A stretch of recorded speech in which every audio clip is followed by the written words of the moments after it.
chat today, and I wanted to start with a congratulations on the recent release of Wholehearted. Can you just talk a little bit about the title and how that kind of encapsulates the project for you? Yeah, well, I guess, it's our third album, and on this record, we had a lot to say and a lot to talk about. And so we really had to drill down and decide what the most important message would be, the overarching theme. And for me, that was this idea that Jesus holds nothing back in his demonstration of love for us. And so we wanted to write a record that was really wholehearted in a similar way, that we would hold nothing back.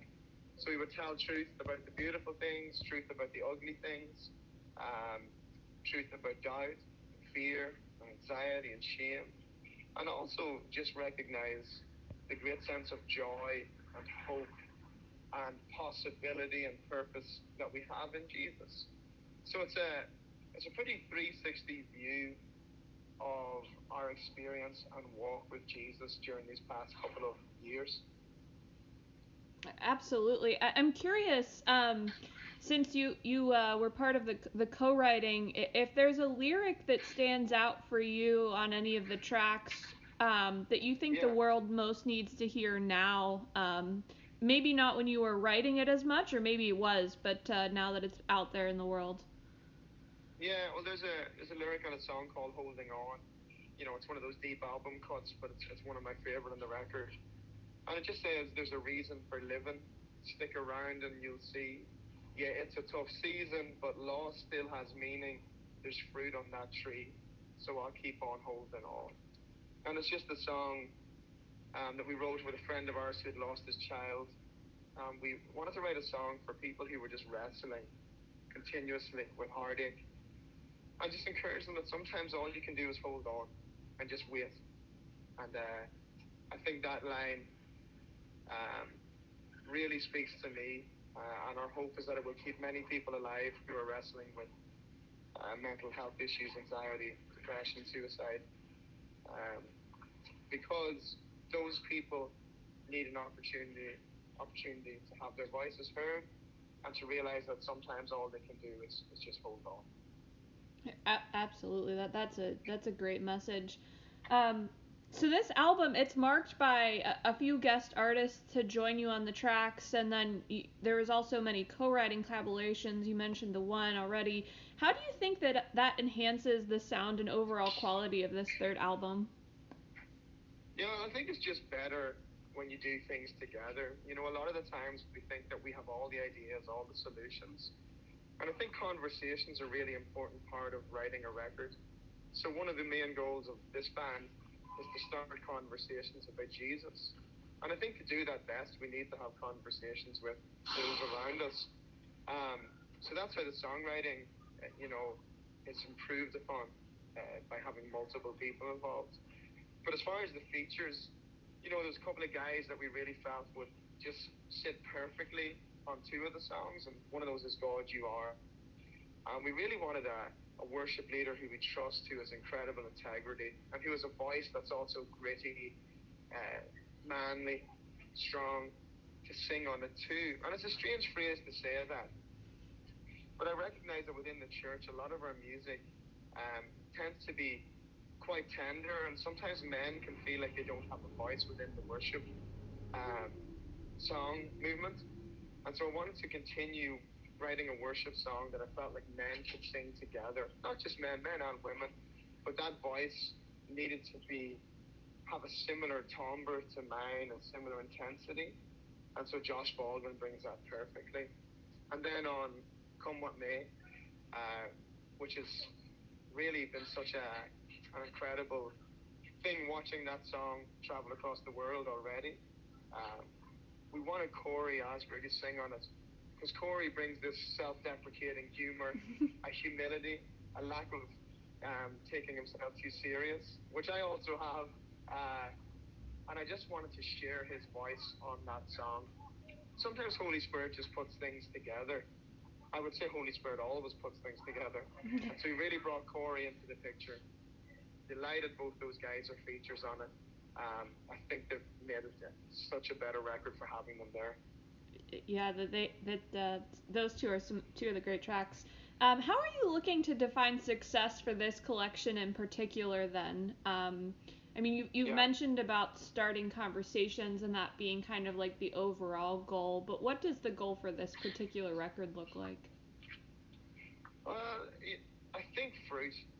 And again, Christians throw that word around, and we don't often mean much by it. But for me, the fruit of Wheel Messenger's career has been people turning from suicide, people finding help and hope in the middle of mental health crisis, marriages being restored, people turning from addiction to pornography and lust and envy and pride and transformation, really. And I acknowledge that sounds like a very lofty goal, because at the end of the day, God is accomplishing everything. God is doing the work. But I just wanted to partner with God in what he's doing. And I wanted to say, God, if you're doing this, can I be a part of it?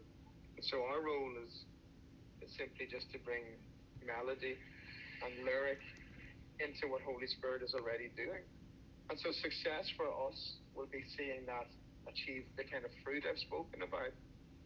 And then from a very practical level, there's such a great dynamic to the record that it allows our show just to become a much more fun experience. There's a couple of good rock and roll numbers on there. There's some John Mayer type chill songs. And it just allows that show to become more diverse instrumentally, lyrically, melodically. And so, yeah, there's the spiritual side, and then there's just the rock and roll side of the band, because at the end of the day, we're just a rock and roll band who love Jesus imperfectly. And so I think the records will reflect that in a live setting. Absolutely. So I wanted to ask about the music videos that you've shot for the album so far. One of the characteristics of them is you did film them in Ireland. I'm wondering why that was important to you, kind of how that came about and what that meant to you. Yeah, I guess, and again, it's a part of growing up and realizing what we've left behind at home, but it's not just mourning for that or longing for that. It's more recognizing that all of these songs, all of who we are, has its foundation in where we've come from. And I think if you know where you've come from, you're going to have a better idea of where you're going. And so we come from a very earthy, rootsy, blue-collar, working-class farming community. And so that's allowed us to deal with the success we've had. And instead of becoming prideful or haughty or thinking of ourselves too much, we remember that everything we have is a gift. Everything we have is the simple kindness of God. So we wanted to shoot those videos back home, also to remind people of where we've come from, who we are. Because I think you're better able to connect with an artist when you actually get a glimpse behind the curtain or the facade or the appearance. And so we stripped everything way back. There's no fancy clothes. There's no fancy settings. It's just 12 music videos shot around our home in Ireland, along the coastline. It's some of the most beautiful places on the earth. And I think they really, I think they actually make the song sound better. So you should watch the videos if you want to get the best experience of the song. Yeah, I mean, there's some gorgeous scenery. So I know that our time is coming to a close, so I'm going to have one final question for you. What are you most expectant for in the remainder of this year? Yeah, well, a couple of things. Finishing our touring, I'm expecting to finish strong, to go out well. But on November 23rd, my wife and I and our kids, we get to go back home to Ireland for 2 months.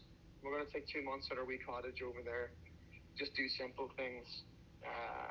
Just remember how important it is to be together as a family and to spend time with the people that we love back home. So I'm expecting that God is going to continue to use these songs in my absence. Sometimes artists get so concerned about needing to be in the road, needing to push things and always push it.